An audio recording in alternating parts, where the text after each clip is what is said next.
Hi, this is Kate here with my video on what is socialism. Part 1. This will be 4 parts. Each one will be relatively short, and I hope you'll enjoy it. First, the term, what is socialism? The term socialism has become popular with growing numbers of people in the U.S. in the last couple of years, probably the last 5 to 10 years, and with many growing numbers of people, especially younger people, millennials, self-identifying as socialists. Now, what's going on with this? Seems to be a reflection that there are lots of opinion polls. Opinion polls are notoriously unreliable, but it does show growing acceptance of the term socialism as a form of self-identification, and seems to be a reflection of the change in consciousness that occurred after the Occupy movement in 2011. This would have been, in terms of people regarding themselves as socialists, would have been almost inconceivable during the Cold War or even most of the 90s. I think it reflects a bad economy for young people and for people in general. Job market is still really tight. Hard to find good jobs. There are very huge numbers of people working like 3 or 4 minimum wage jobs and struggling to afford rent, pay back student loans, things like that. A lot of people are really up against it. According to some calculations, almost half the American population is living at or below the poverty level. So it's totally understandable. There are a lot of misconceptions about socialism. There are several memes going around. For example, one showing FDR, Franklin Roosevelt, as a democratic socialist. Another meme which shows like the police, the fire department, the military, libraries, snowplows as socialist. I totally disagree with this. I disagree with this conception, and the purpose of this video is try to clear some of these ideas up. So I strongly disagree with the idea that FDR, for example, was a socialist, and feel there's a lot of misinformation going around. Socialism isn't government spending or government services. Basically, that could be seen as part of, or is, the self-regulation of capitalism.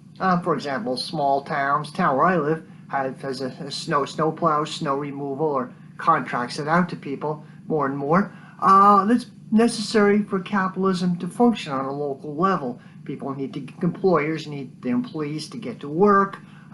Stores need their customers to be able to get to work.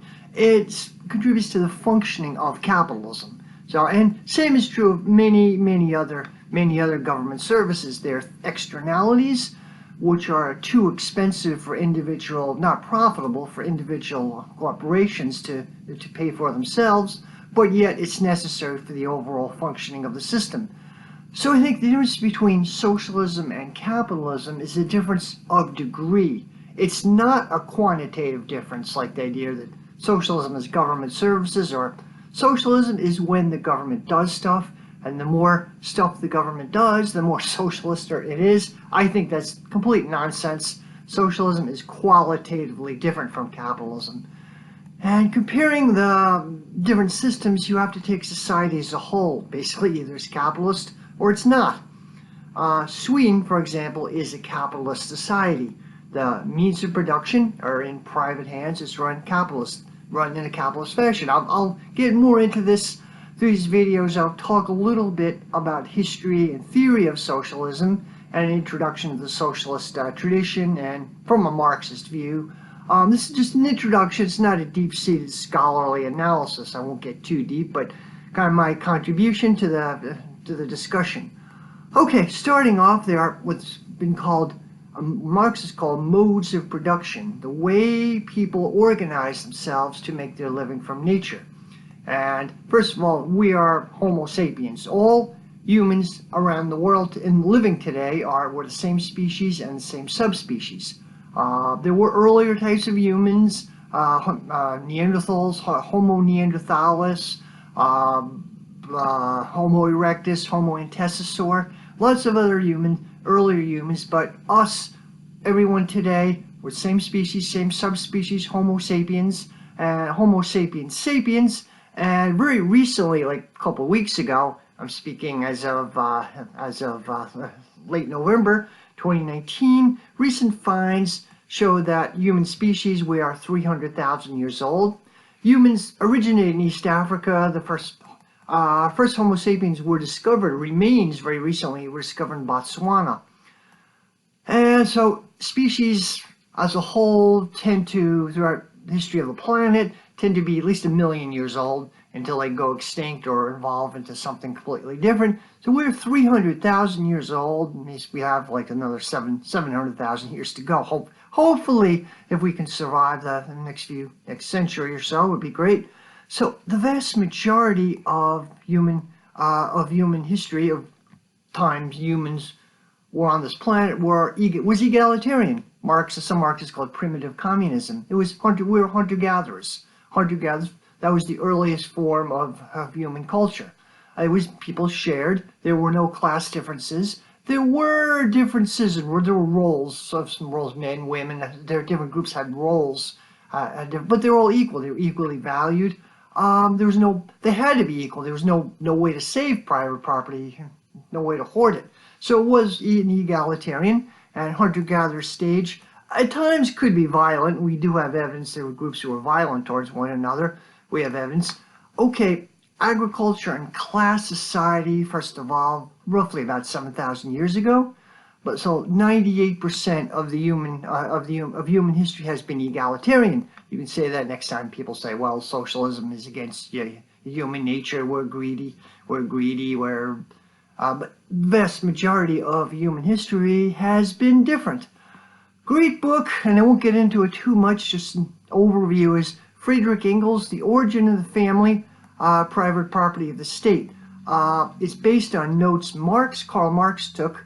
It's not well known, but Marx, towards the end of his life, became interested in non-Western cultures and so-called primitive societies, tribal cultures, and evolution. And the book Origin of the Family by Friedrich Engels is Marxist anthropology. It stood the test of time. It came out in like 1898. It stood the test. 1888. It stood the test of time. Although anthropology modern anthropology through the 21st centuries generally hasn't gone in that direction. But Origin of the Family is a materialist view of anthropology and how cultures change. And he saw stages through human society. So it was based on the work of Henry Morgan, an American anthropologist in the 19th century who studied tribal cultures around the world, and he saw different. He was adopted by the Iroquois tribe. He described the gradual evolution of class society in different stages of it. Societies evolve and go through stages. And the terms Engels used are archaic. He used barbarism, things like that. We wouldn't use those terms today, but I think his basic description fits. And then, so societies, he studied the Iroquois, the Hawaiians, traditional Hawaiian culture, then Greece and Rome, ancient Slavic cultures. Basically, it became possible to save property, to hoard things, agricultural produce and so on. So families had an interest in keeping it within their clan, within their group, and that gave rise to patriarchy. It was flipped. Engels called it a world historic transition, where the role of women was downgraded. Now, it wasn't just women's fault. I mean, it was just men's fault. Men and women were equally part of this transformation. He calls it a world historic shift. So there was also development of a state system, which was kind of not a way people rule themselves, but it wasn't organic. It was rule over people, not rule of people. And like you described how ancient Greece and Rome, they had what they called the gens, like family lineages, which originally had a great deal of rule, which kind of controlled over people. This changed. That was downgraded in a state. Like for Greek city-states and the Roman Empire was an abstract entity above people. It was the state, which is qualitatively different from what had gone before. So Engels and Marxist anthropology describes several qualitative changes.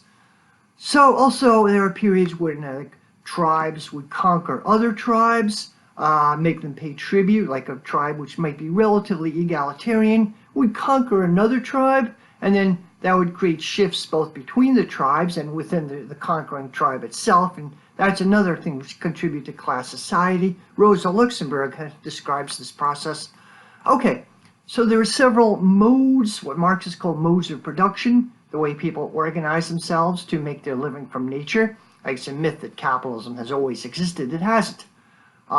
So there, I talked about the hunter-gatherer, the primitive communist mode of production. Another one huge for a huge part of human history, since history has been written, is called the tributary mode of production. What this means is most of the empires, all the empires of ancient history could be considered forms of the tributary mode of production. Ancient Persia, Mesopotamia, the Chinese dynasties, ancient Rome, and the Ottoman Empire.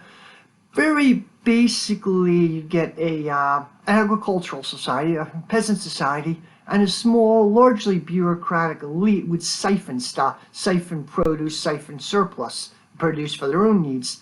And in return, supposedly get protection, they pay for an army. And there are good things and bad things about it. They get a law code and things like that, some protection. And some upper class would have time to develop literature and religion and things like that. The ruling classes would often develop canals. Many of these societies were based on riverine, based on rivers. Chinese dynasties were based on control of rivers. Ancient Egypt, Mesopotamia, control of the rivers, or irrigation, was very important to these societies. So it's a tributary mode of production. The surplus created by an agricultural population would be scooped up by a ruling, usually bureaucracy. Some good things and some bad things about it. Not so good if you're really in the lower rung of the peasantry, but okay. So as a writer, Perry Anderson wrote a really great book, Lineages of the Absolutist State. He extended some of Engels' ideas to how modes of production of, say, Greece, Rome, and Europe, in Europe and so on, collided with each other and changed. Greece and Rome were more or less tributary modes of production. They also became a subset of the slave societies. They're actually based on mass slavery, not well known. Rome especially became a slave society.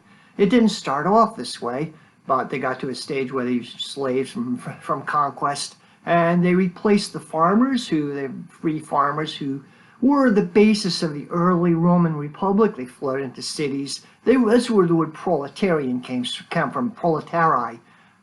They were generally cannon fodder for the Roman armies. But other than that, society had no use for them. They were in horrible slums and cities throughout the Roman Empire. The empire had to entertain them with the famous bread and circuses. This created contradictions within the Roman Empire, which eventually destroyed it from within. Basically, Rome had to constantly keep expanding to get a new supply of slaves. The agriculture wasn't as efficient. The free peasantry who defended the early Roman Republic was destroyed. A whole bunch of zillions of contradictions stemming from the fact that it was based on mass slavery. For a time, the upper classes could lead a fairly nice life, almost like, I've seen pictures of Pompeii, for example, for Vesuvius destroyed it, for the volcano destroyed it, show kind of an upper middle class California lifestyle in some ways. It was pre-technology. The existence of slavery actually blocked the development of technology. The Romans actually had a form of steam engine. Ancient Greeks, it's been discovered, had a form of computer, non-electronic computer, it's been discovered, but which blocked technological development was slavery. You didn't need to do it. You didn't need to develop it. Only slaves would do it for free. So basically, and the only element of Rome which was capable of really moving society forward would be the working class, and they had like a proletariat in cities, but they had no relation to the rest of the economy. They had no relationship to what Marxists called the means of production. So all these contradictions were building up and eventually destroyed Rome from within. There was a plague, several plagues. Then it fatally weakened it, and finally it was attacked by foreign barbarians, so-called barbarians, mostly Germanic tribes who lived around them. And earlier, Rome would have been easily able to repulse these people, but now they collapsed, and within like 80 years or something, the Roman Empire collapsed. So a little bit about that. European feudalism came next in Europe. It's kind of a unique mode of production. It's decentralized, it's local, pretty predatory aristocracy, which was backed by the church. Engels and Perry Anderson, other writers, portray feudalism as a collision between modes of production, between the mode of production of ancient Rome, the tributary mode of production, and the earlier Germanic system, which wasn't really egalitarian, but was more what Engels called barbarism, that it was semi-egalitarian. You did have a warrior elite, and these two modes of production collided into each other, which created, through a couple hundred years, feudalism. Now I'm giving like a really bare bones, simplified version of it. So, so feudalism, most people were serfs. They were bound to the land, which is a system which evolved from the late Roman system when peasants were sunk into debt and they lived on these huge colonia, I think they call them, huge just agricultural states. But the peasantry of Europe had memories, very big memories, of the commons, of areas they shared in common. And the aristocracy had to, the feudal lords had to some extent, respect this. And there was a back and forth. There was a back and forth between the landed aristocracy and the peasantry. And out of this conflict, eventually, a dialectical fusion, out of this conflict was a huge series of explosions towards the late Middle Age, like between 11, 12, 1300s. There were a series of huge peasant uprisings, which could be seen as partly an attempt to actually create socialism.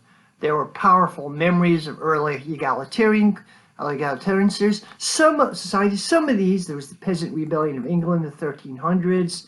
There were usually religiously based movements elsewhere. The Fraticelli in northern Italy. There was the left wing of the Protestant Reformation, which had huge uprisings in Europe.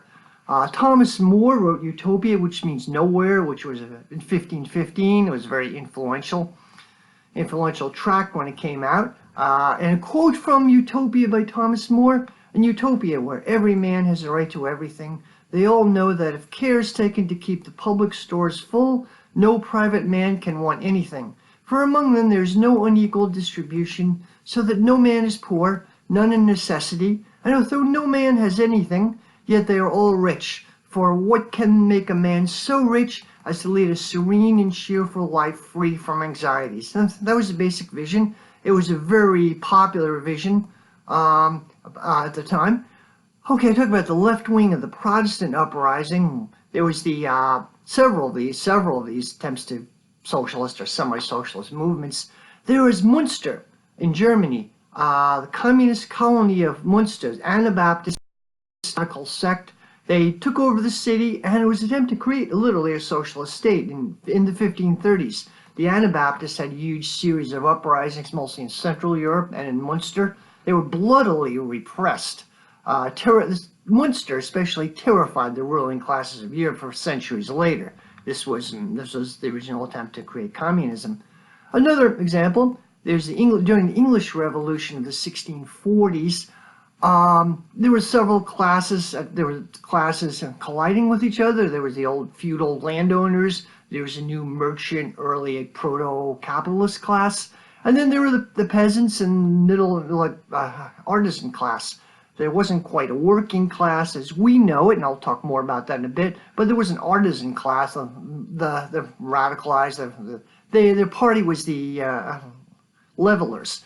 There was a radical group during the English Revolution called the Diggers, led by someone, we're talking this is 1640s, Gerard Winstanley. He was influenced by a type of radical Quakerism in the 17th century, type of like spiritual communism in some ways. Then there's a really great song by the anarchist band Chumbawamba about Gerard Winstanley. I've long thought, the early 2000s or so, the Guy Fawkes mask was really popular among protest movement around the world. I thought if you want a 17th century English hero, Gerard Winstanley was probably a much better person. A really great book describing, now, the late Middle Ages are really from the 15, 16, 1700s. There were a huge series of uprisings, and there are possibly different ways society could have evolved in.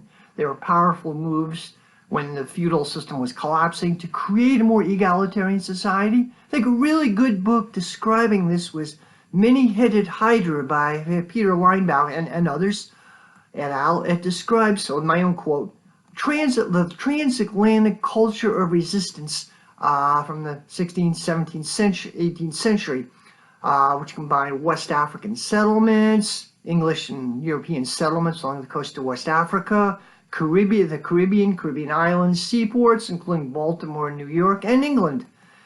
And there were there were uprisings or plots, and there was a lot of solidarity between these various groups, various movements. There were constant communication.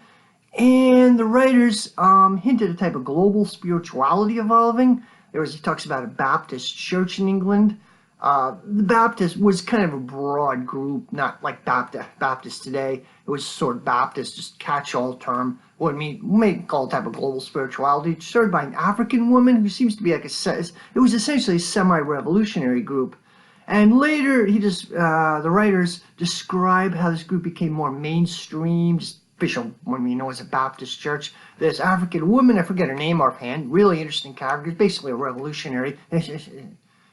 She lived in London, and after she died and a more conservative period came in England, they had a memorial for this woman, but they kind of sort of downgraded her significance as the church became patriarchal and less radical. You could see it happening, and the right Peter Linebaugh describes this very well.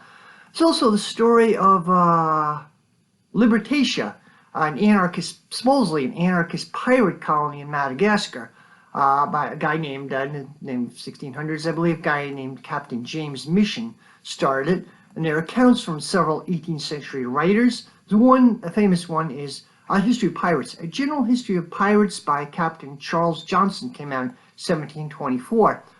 And he talks about these pirates, pirate colonies. Captain Mission is pirate colony in Madagascar.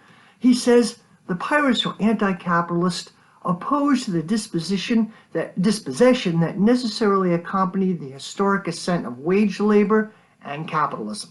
They insisted that, quote, every man was born free and had as much right to what would support him as to the air he respired.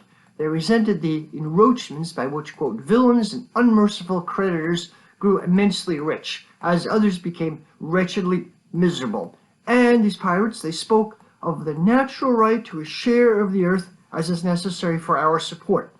They saw piracy as a war of self-preservation, and they redefined the fundamental relations of property and power. They had no need for money where everything was in common, and no hedge bounded any particular man's property. And they decreed that the treasure and the cattle they were masters of should be equally divided.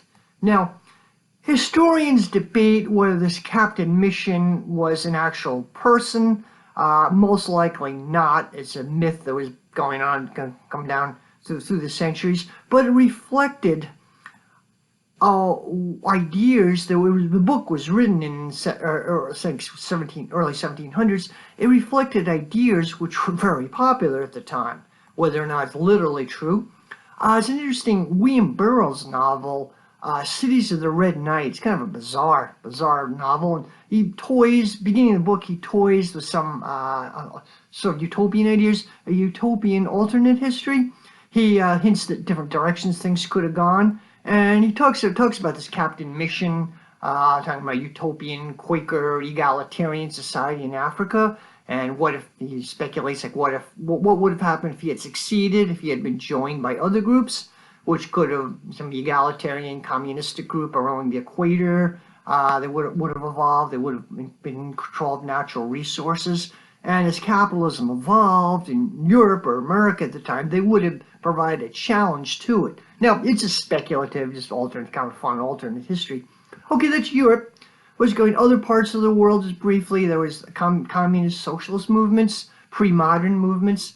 There was the Mazdak rebellion in Iran in the 500s, 500 AD. It was kind of a Zoroastrian, which was the original religion of Iran, Zoroastrian-based proto-socialist uprising in a lot of ways, and had influence for hundreds of years later. There's another group called the Kuramites, which was in the 800s, which was kind of a cross between Zoroastrian and Islam. They had a huge uprising. China had innumerable peasant rebellions which had socialist elements. Biggest one, I think, was the Taoist Yellow Turban Rebellion. Another one was the Five Pecks of Rice, Taoist-inspired rebellion, Eastern Han Dynasty, around 180 AD. And much more closer to modern times, there was the huge Taiping Rebellion from the 1840s to the 1860s. They were kind of a religious-based uprising, kind of their own slightly odd interpretation of Christianity. They had powerful egalitarian impulses. They became corrupted from within. There's a long story. The leader was apparently horrifically corrupt. They had a rebellion from within. This was during the mid-19th century, during the Qing Dynasty, and there was a very strong possibility they could have overthrown the Qing Dynasty and established a new dynasty. They just alienated the Confucian elite, and they, so anyway, there are predecessors to socialism. There are proto-socialist movements throughout history. Occasionally, some of these these uprisings would come to power. Not always. Not in Europe, as far as I know, but say in China, the Ming Dynasty might be an example. The Safavids in Iran. At times when these peasant rebellions would come to power, they would simply become a new ruling class, or they would either replace the old ruling class or usually merge with it, intermarry, and they might accomplish some good things, but after 100 years or so, they'd just be another dynasty.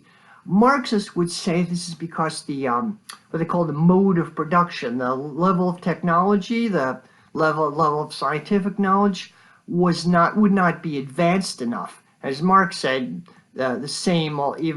society would not be able to get out of the situation, the class-based situation it was in. Marx would call it the same old shit. He used that term. Society would fall back into the same thing. So you need, ironically, a higher level of technology in order to overcome class society. There were many pre-modern attempts to do this.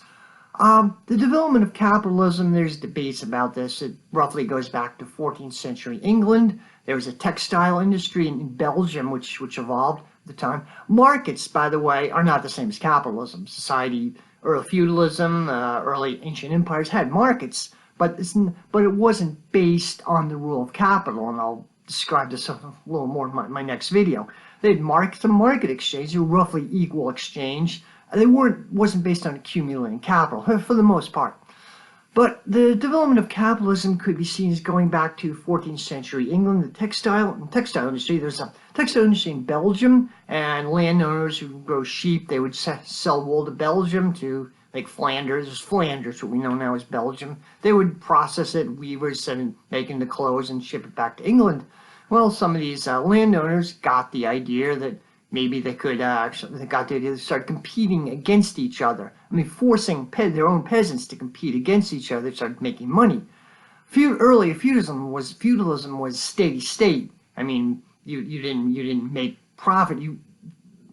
Your social role, your status was based on conquering land or glory or honor in the feudal hierarchy. It wasn't based on accumulating capital like it's become under capitalism.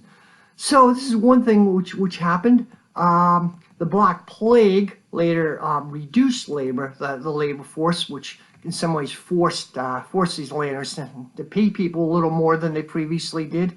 The earlier system began breaking down. Cities in northern Italy fought for self-government, what they call communes. In the 1500s, Spanish gold, which they stole from the Aztecs and Inca, was transferred to the Netherlands. That began a banking system, and basically cash, like peasants were usually forced to do what they called corvée labor, work a certain part of the year for free for their lord, their feudal lord. This became being substituted by cash payments, and the earlier feudal system began gradually breaking down. It's complex. Okay, so before capitalism could become really an ongoing system, you needed what Marx called primary capital accumulation. There's basically initial capital need to kickstart the development of capitalism, and there are several waves of this. In fact, there's basically an ongoing process. Early capital accumulation comes from dispossession. what they call an unequal exchange, basically stealing it, plundering, thieving, destroying traditional cultures all around the world, and it's very much happened. Some of this, I understand Henry IV, the early Tudor dynasty, had vicious anti-vagabond laws in Europe. I mean, there's agricultural collapse, and some peasants were kicked off their land, so they become vagabonds. But you need to viciously crack down on this, hung people left and right. To create later a capitalism, you need a labor supply. Another part of Spanish destruction of Aztec, Incan civilizations, and gold, that was a big part of it. Later on, 17th, 18th century, earlier, there were horrific British slave colonies in the Caribbean. They were really slave colonies, and they provide capital for the later Industrial Revolution. And people in these colonies, Nevis, St. Kitts, Jamaica, people brought over from Africa, and they were worked to death. And people died like flies. People just died. Then you can get more slaves. Slaves were cheap because you get more. India, same thing. People died. Millions of people died. And with the British called agricultural reforms, they broke down the ancient communal system of land ownership, and kind of complicated, but broke down the communal system of land ownership and transitioned individual to capitalistic ownership, and it was a disaster. Literally, millions of people died in Bengal and elsewhere in India. So as Marx said in Capital, capitalism was born dripping in blood from head to toe. And there's so many examples of it. It's still ongoing today. Unequal exchange. Initially, you needed capital. You need two things for capitalism. You need people who own capital, and then you need people working class. There's a group of people who don't own any means of production, any ways of earning their own living, and so have to rent themselves out to people who have capital. And I'll discuss this process a bit later in the next video. And both of these things were created with a great deal of violence. So the modern socialist movement is roughly about 150 years old, and Marxism, I'm a Marxist, has three main ingredients. Roughly, group of French thinkers and activists from the late 18th century on to the early 19th century, include utopian socialists and early what people call themselves communists.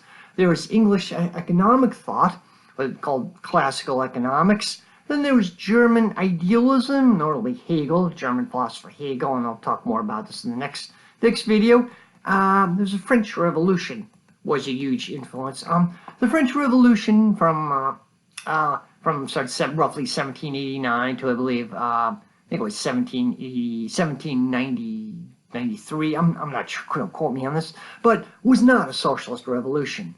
It was one called bourgeois revolution. The working class, it was a working class, was often in the cities, Paris especially, was used to smash through the control of the feudal landowners, but the bourgeois, the rising, like people with capital, rising middle classes, were able to take advantage of it. So it was a bourgeois revolution. Main participants were working class revolutionaries.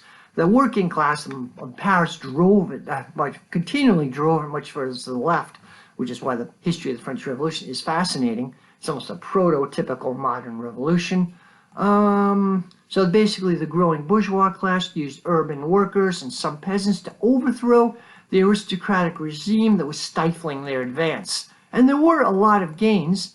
The aristocracy had to be swept away before the advance of industrial capitalism. There was a group, the far left wing of the French Revolution, the Jacobins. They actually crushed the labor unions that what they call anti-combination law. They smashed labor unions. They didn't like workers organizing. The Jacobins were kind of a far left wing bourgeois radicals. There was a group called the Urbanists, a working class group. Towards the end of the French Revolution, they were like they were working class radicals to the left of the Jacobins.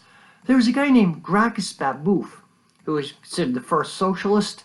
Often modern socialist. They called something. He had a movement called the Conspiracy of Equals. He started off as a feudal rent collector, basically. Became really disillusioned by it, so what was happening, he developed a form of socialism. He was conspiratorial. Basically, his Conspiracy of Equals, his group wanted to overthrow the government. This is when the the French Revolution reached a more conservative phase. The Jacobins were overthrown, got a more conservative phase. So Gracchus Babeuf and a small group of people around him tried to overthrow the government, and they believe in the process of education. You have to educate people before you can develop a more egalitarian society. He's generally regarded as the first socialist. There were several strands of French socialist thought. French utopian socialism, first guy, as far as I know, is Henri Saint-Simon, who was an interesting character. He's a French businessman. So this was utopian socialism started roughly early 1800s. There's a huge French Revolution before it kind of collapsed and been crushed, and had a monarchy, and there were several. Had a monarchy was restored. The rule of the landlords was more or less restored, though there was also growing capitalism. There were some gains from the French Revolution, which helped capitalists, especially the financier class in France, and there were later a series of other revolutions. Anyway, out of this ferment developed strands of utopian socialism. They made a big contribution. Some of these people were a bit eccentric, but here goes. First one is a guy named Henri Saint-Simon, French businessman, who divided society into two classes, productive and non-productive forces. Interestingly, he included businessmen and bankers into the productive oppressed classes. So he thought bankers were part of an oppressed class. Basically, he's a technocrat. He had a lot of influence, and some influence even today. He had an influence on both the French banking industry and the French engineering industry. There was a movement which was kind of a little bit later an offshoot of Saint-Simonism, I guess you call it. Auguste Comte, who was formed modern field of sociology, had a movement which was kind of an offshoot of this. He was a bit of an eccentric character. His movement was a quasi-religious movement, but had some modern scientific ideas as well. Their motto was order and progress. The Brazilian flag has their motto. His movement had, for a time in the 19th century, a lot of influence in Brazil, interestingly. So it has vague utopian socialist influence. A really big character in French utopian socialism was Fourier, Francois-Marie Charles Fourier, from 1772 to 1837. He basically invented the word feminism. He thought poverty itself, not inequality, but poverty, was the root of social problems. Basically started what today we call the intentional community movement, and there are a zillion offshoots of cooperative communities, communes. The Fourier called his version phalanstery, or Fourier's phalansteries. People would be organized into a phalanx, which he got the idea from the Roman army. Big influence in the U.S., actually, believe it or not. There were utopian or Fourierist or influenced by Fourierist communities, one called Utopia, Ohio. There was La Reunion near present-day Dallas, Texas. There was Lake Zurich, Illinois. In New Jersey, there was the North American Phalanx in Red Bank, New Jersey. Brook Farm in West Roxbury, Massachusetts, which was popular hangout with the New England Transcendentalists. And let's see what else. The Community Place and Sodus Bay Phalanx in New York State, Silkville, Kansas, and many others. And he inspired a diverse array of revolutionary thinkers and writers later on. There's a book, I can't find it right now, but My Travels with a Socialist. I haven't read it, but I have the PDF. Someone in the U.S. in the 1840s visited a bunch of these utopian socialist communities, and he wrote about it. Now, utopian socialists are not exactly what we mean by socialism today, but it was an attempt to get beyond the industrial capitalism, that system that was evolving. The American frontier ethos was much different from cooperative ideals of utopian socialism. Interesting, I read the biography of Ulysses S. Grant, a biography of Ulysses S. Grant, famous Civil War Union general and U.S. president. His early history, owned a hardware store, and describes how he grew up on the frontier, and I believe it's the Illinois frontier, actually. He owned a hardware store. He climbed the social hierarchy of the time to be accepted in frontier society. It was ultra-competitive, ultra-upward, attempts at being upwardly mobile, but was within the context of very much a capitalist individual accumulation ethos. And there seemed to be a lot, maybe the dominant ethos of much of the U.S. frontier during a certain period of time. And was one writer suggested maybe one reason why there was so much hostility against Native Americans. They had more of a cooperative, communal type society. They were, as Friedrich Engels says, at a different stage of evolution. They had private property, but they weren't as hierarchical as American capitalism was during the frontier at that time. They were collectivist societies, and these societies had to be destroyed. And culture, huge efforts of the 19th and 20th century to destroying Native American societies had to be broken up. Finally, another utopian socialist, person classified with them, who's had a lot of influence, was Robert Owen, who's a Welsh businessman, textile manufacturer. He developed a place called New Lanark, Scotland, which was it was a mill. He had mills and factories there. He was kind of based on some cooperative principles. He was very paternalistic about it, telling the workers how they should live. Later on, he modified his ideas and became more open to worker self-government. There were a series of Owenite communities, series of communities influenced by his ideas. He himself was pushed more and more to the left. And there were dozens of communities in the US and the UK. And his movement also helped inspire the UK cooperative movement, which was an influence on the later British Labour Party. So his movement was more from the top down, but as evidence, especially after he died, his movement was taken over by his working class followers and became more radicalized, and it was a big influence on the British trade union movement and the Labour Party. Owen was fiercely critical of the Church of England, and he lost a lot of popularity because of this. Tom Paine, American writer, thinker Tom Paine, same thing happened. Unlike Tom Paine, though, Owen became a spiritualist, which was kind of popular in the 19th century and popular with some strands of early socialist thought. Friedrich Engels, much later, critiqued utopian socialists in his book Socialism, Utopian and Scientific. He saw them as like people were developing their own pocket utopias. Each thinker had their own individual plan to save humanity. There were a lot of silly ideas. He pointed out how, like, a thinker, Fourier, also with thousands of years, hundreds of years of history, people couldn't think of, he finally got it. These thinkers they finally got it. But, it's like they had some interesting ideas, and they were an influence of what came later. And Marx and Engels did have something of a soft spot for Fourier. Another tradition, that's a utopian socialist, another tradition of French thought, generally called communists sometimes, Gracchus Babeuf, whom I mentioned, they were somewhat opposed to the utopian socialists, who were not revolutionaries. Utopian socialists were often religious or spiritual, and they were not really one to overthrow society. The communist line of thinking, stemming from Gracchus Babeuf, were openly revolutionaries.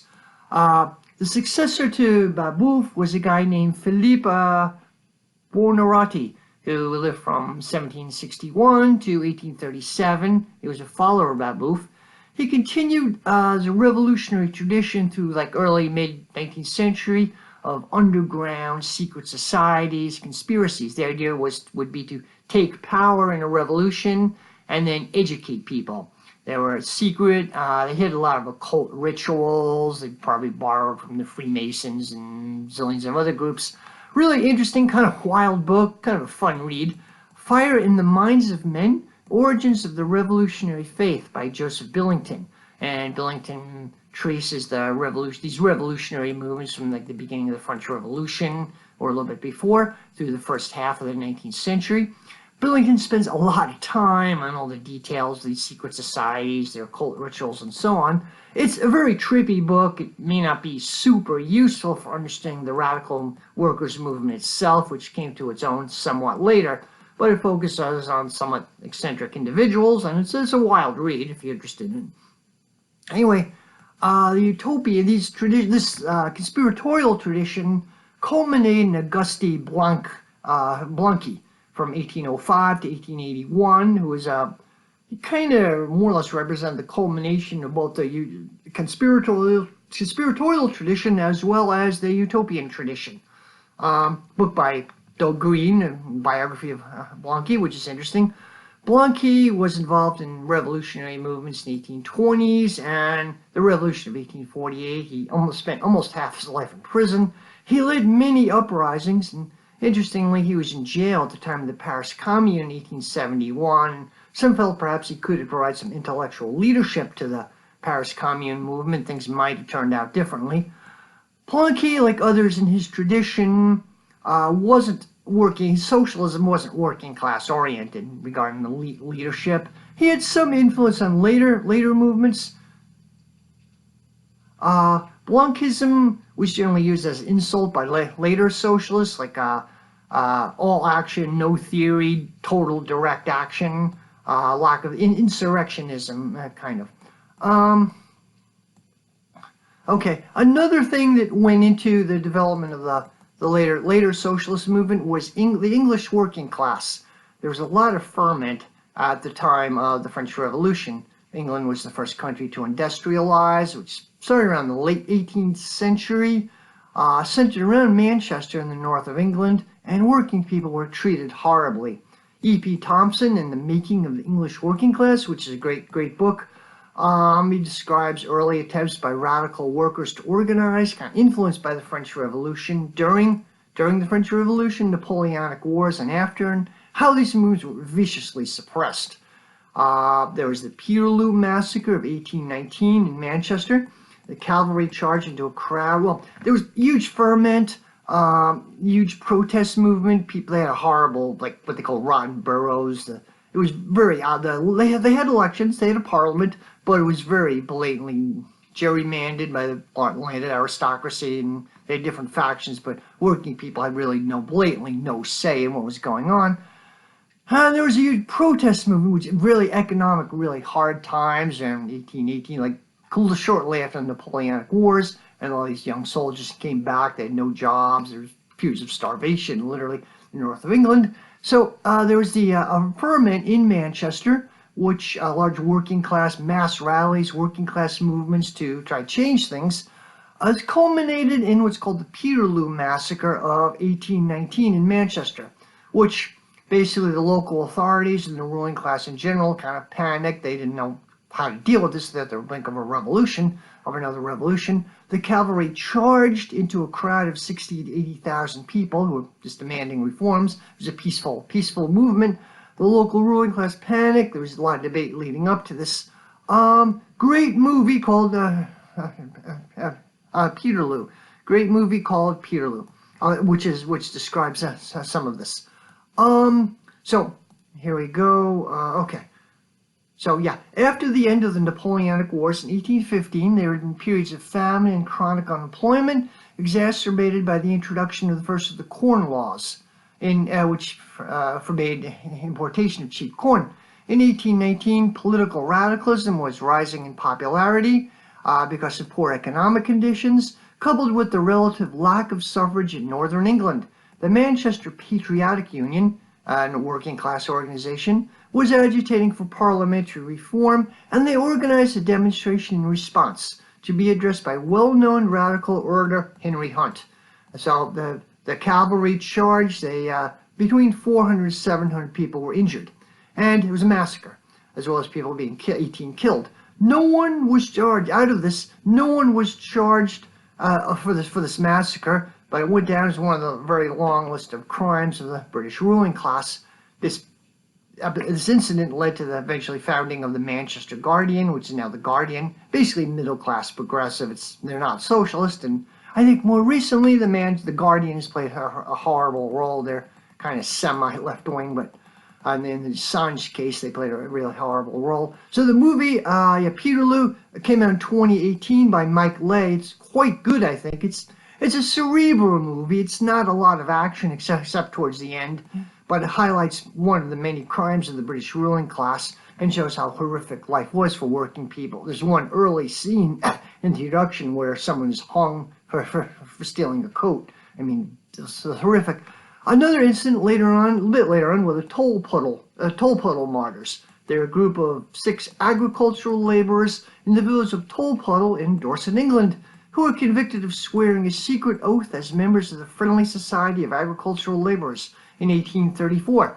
The toll puddle martyrs were arrested on a legal technicality during a labor dispute against decreasing wages before being convicted in the court case, and they were sentenced to penal, what was called penal transportation to Australia. They were after a lot of agitation, they were pardoned in 1836 after mass protests by sympathizers and support from Lord John Russell, and then many of them returned to England between 1837 to 1839. During this period, from like 1820s, 1830s, much of the cream of the British working class and less radical elements were sent to Australia, penal colonies. And Tasmania had essentially was a concentration camp, a book by Robert Hughes about this. British transported their prisoners there. They're brutalized, horrific conditions. Another movement, English working class movement, we don't really know, a little bit mysterious, was called the Luddites, roughly from 1811 to 1816, led by a mysterious person named Nan Ludd, who might or might not have been a real person. They broke machinery. There's a theory, there's usually, Luddites are now standing for people who are anti-technology, want to smash machines, and want to... There's evidence that the original Luddites were not really that anti-technology. They just hated the way it was applied, putting people out of work. Textile mills were developing. They were putting these skilled weavers out of business, creating horrific conditions for people, and there was a rebellion against it. Luddites, yeah. So India, around the time British were in India, like around the 1850s or so, there are documented cases where British chopped hands off weavers. India had a local textile industry, and India, by the way, was originally a very wealthy country. Before the British got there, they made it so fantastic drain of wealth out of India, so India now became known as a very poor country. They destroyed the local textile industry in India to support their own textile industry, and there were cases where they chopped hands off of skilled weavers, so they couldn't make anything, couldn't provide competition. Tom Paine, more well-known in the American Revolutionary War. There was a pamphleteer who wrote Common Sense. According to the Making of the English Working Class by E.P. Thompson, Tom Paine had a huge influence in the early English working class movement as well. He was kind of a transitional figure. He was after the Revolutionary War, went back to England. He wrote The Rights of Man, which was around the time of the French Revolution. This was a revolutionary tract. And he was prosecuted because of this. I think he was a more interesting figure than Blanqui. He had a huge feud with Edmund Burke. Edmund Burke was originally a liberal, but he was horrified at the French Revolution, as they guillotined the king, and he became kind of the father of English conservatism of the modern conservative era, and he believed keeping an aristocratic class-based society. He complained about what we called the swinish multitude, and so he had a feud against Tom Paine. And it wasn't just like a literary feud, it became like a real, on behalf of Paine's working class supporters, a huge movement. There were parades, there were people carrying huge banners of pigs, huge models of pigs and so on, floats and so on. It was a huge working class movement. Thomas Paine was friends with William Blake. They disagreed somewhat on their philosophy. Tom Paine was a rationalist. He was a deist, he wasn't an atheist. He was fiercely critical of organized religion, which is why he was ultimately not popular in the U.S. He moved back, I think he died. He had a farm in New Jersey, and he moved back to the United States, and he died kind of in obscurity. He became intensely unpopular. But I think he was the best of the so-called founding fathers. He was friends with William Blake, English poet, and really great poem. I'm going to read it. It's called London, which I think touches on the hint of revolution in Britain around late 1700s, early 1800s. There's the hint of revolution in the air. And I'm just going to read the poem. It's kind of brief. So it goes, I wander through each chartered street near where the charted Thames does flow, and mark in every face I meet marks of weakness, marks of woe, in every cry of every man, in every infant's cry of fear, in every voice, in every band. The mind-forged manacles I hear, how the chimney sweepers cry, every blackening church appalls, and the hapless soldier's sigh runs in blood down palace walls. But most through midnight streets I hear, how the youthful harlot's curse blasts the newborn infant's tear, and blights with plague the marriage hearse. So I think it's an amazing poem. I won't spend too much time analyzing it. There are definite echoes of the French Revolution. That one passage is really chilling to me. When the runs the hapless soldier's sigh, runs in blood down palace walls. There's a touch of hint of like front echoes of the French Revolution, like we need a revolution here. Talks about young women forced into sex work, youthful harlots curse, and amazingly high infant mortality rate, child abuse. It was hard. The marriage hearse. Talks about, I think it's a euphemism for sexually transmitted diseases. Horrific situation people lived back there, and this poem was hinting at revolution, saying like we need a French Revolution here. Another poet, Blake was kind of regarded as the founder, the first of the Romantic poets, who were fairly radical for the time. They were very much influenced by utopian socialism. Somewhat later, Percy Shelley, famous utopian, was influenced by utopian socialism, and a group of literary radicals around him, including his wife Mary Shelley, who is the author of Frankenstein. John Keats and Lord Byron could definitely be regarded as revolutionaries. So a poem by Shelley, The Mask of Anarchy, was written in response to the Peterloo Massacre. Here it goes. Stand ye calm and resolute, like a forest close and mute, with folded arms and looks which are weapons of unvanquished war. And if then the tyrants dare, let them ride among you there, slash and stab and maim you, what they like, that let them do. With folded arms and steady eyes, and little fear and less surprise, look upon them as they slay, till their rage has died away. Then they will return with shame to the place from which they came, and the blood thus shed will speak, and hot blushes on their cheek. Rise like lions after slumber in unvanquished number, shake your chains to earth like dew, which in sleep had fallen on you. Ye are many, they are few. So the poem references British politicians of the time who were responsible for the massacre. The poem itself has had huge influence, especially the last stanza there. It was recited in the Tahrir Square protest in Egypt in 2011. Jeremy Corbyn used the slogan, sung by the Macons. UK poll tax protests under Thatcher used that poem. Been really, really influential, popular movement. Shelley, again, was a utopian socialist. He believed in some nonviolent resistance, which I don't think is feasible. But anyway, next thing, one more thing, the Chartist movement was a working class movement, again strongest in the north of England, in the East Midlands, parts of Wales and elsewhere from the 1830s to the 1840s. And it was basically a response to the horrific depression of 1842. The goal of the Chartist movement was basically like the earlier Peterloo movement, which culminated in the Peterloo Massacre, to democratize the system, their horrible, corrupt system. So the Chartists emphasized a people's charter, basically a charter of rights, a Bill of Rights thing, and their technique was circulate these petitions with to get massive numbers of signatures, and they had these what they called monster petitions, so about between 10 and 3 million signatures. So the Chartist movement was mostly peaceful. There were mass rallies. There were attempts at workers' uprisings in places, Newport, Wales, in 1842 was one. The leaders were arrested, and thereafter the leaders were arrested. There are several strike waves resulting from this. The Chartist movement wasn't specifically socialist. There was a workers' movement, wasn't socialist. There was one leader, Ernest Jones, a later leader, moved the movement in a more socialist direction. He was a friend of Marx and Engels. E.P. Thompson mentions how the leaders of the Chartist movement, English working class leaders, grew up reading Tom Paine, who, according to some, was very influential among early working class thought. So what I've tried to give in this video is a taste of some of the background, bunch of things that went into the development of the socialist movement. In the next video, I'll talk about Marxism and the development of scientific socialism.